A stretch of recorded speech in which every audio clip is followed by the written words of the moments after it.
Today we will look at two words that we often use in our daily lives when we are describing the way in which something is shown or presented. The image that one is trying to put across to others in a certain situation will often involve one of today's words. In this lesson, we are going to look at the words formal and informal. The first word we are going to look at is one that is used in situations where it is important to make a good impression. In this sense, we are using the word impression to mean present in a positive way. The good impression is the positive impact that one thing makes on another. A person can make a good impression.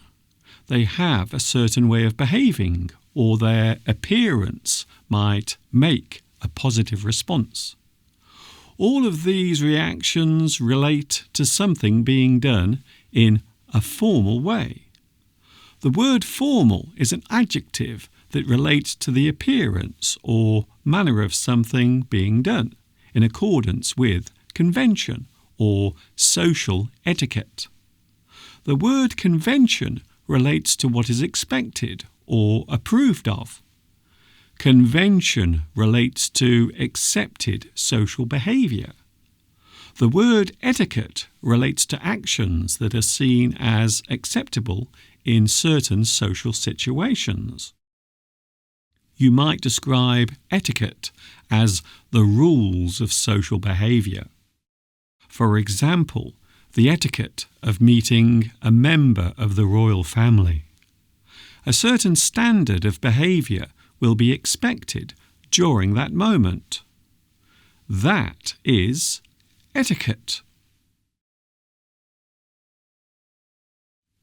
Something formal is proper, acceptable, approved and allowed. Certain types of clothing can be described as formal.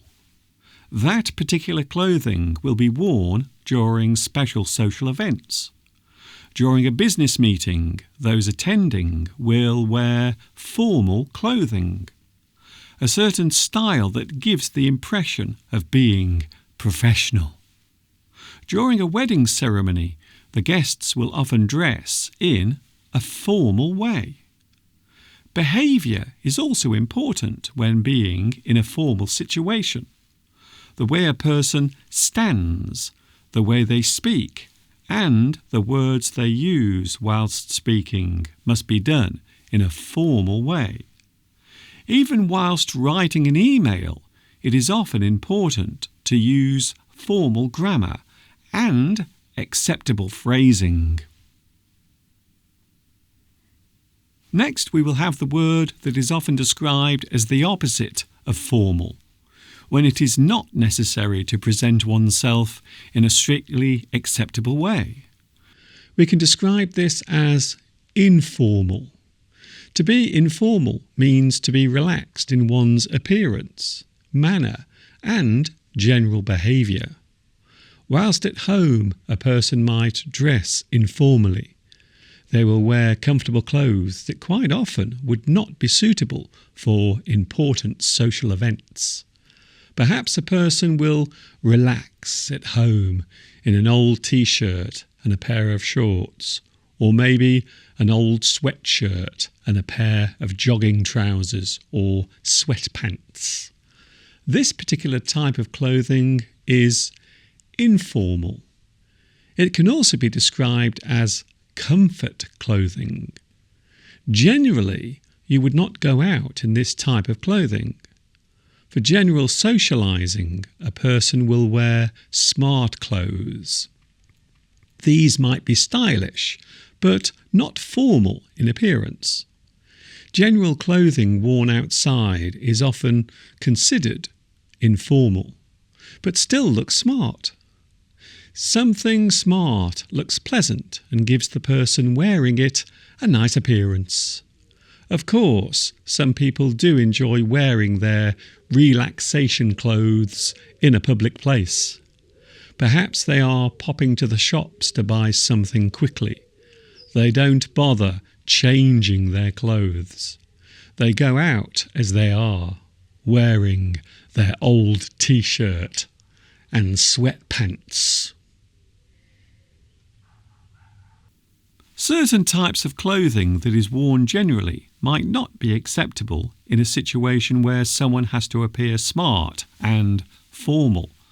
For example, you would not go to a job interview wearing a pair of jeans. This will present a negative image to the person interviewing you.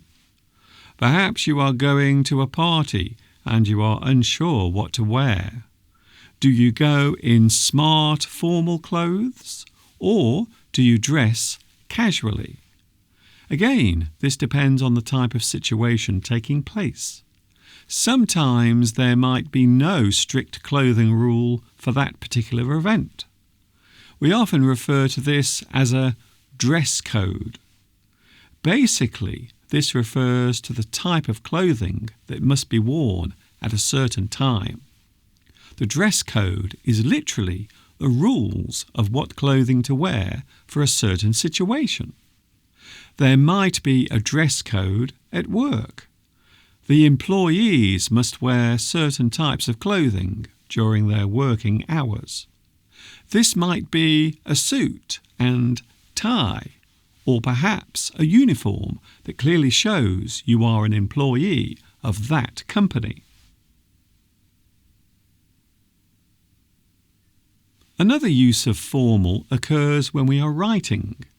The way in which words are written down and sentences are constructed is very important when we are writing formally. Generally speaking, we will avoid using contractions or slang terms whilst writing a formal letter or email. It is often understood that the way in which writing is perceived by the reader can quite often lead to misunderstandings occurring. Formal writing is the best way to avoid any misunderstanding or confusion over what you are trying to say and the impression you are trying to make. The use of contractions and slang terms in formal writing will often give a bad impression to the reader.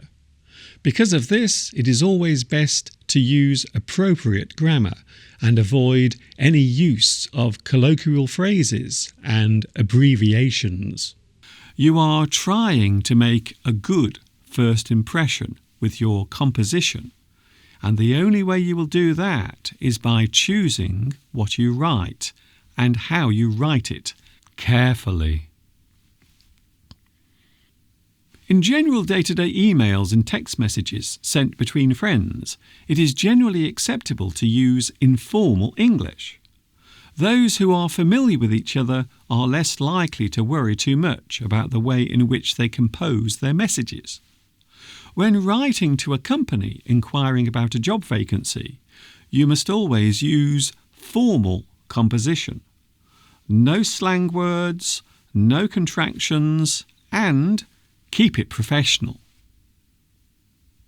It is worth mentioning that there is a type of dress code that is a mixture of formal and informal.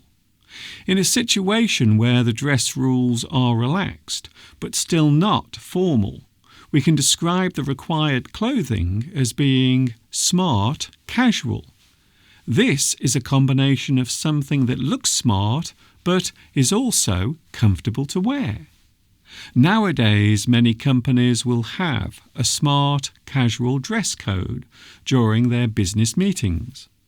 This particular style of business fashion is becoming more and more popular these days, especially amongst men who are now wearing more casual-looking clothes instead of the professional-looking suit, white shirt and necktie.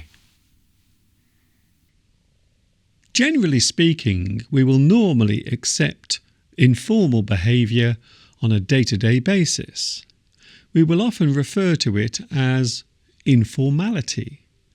The informal manner or way of doing something or appearing can be described as informality.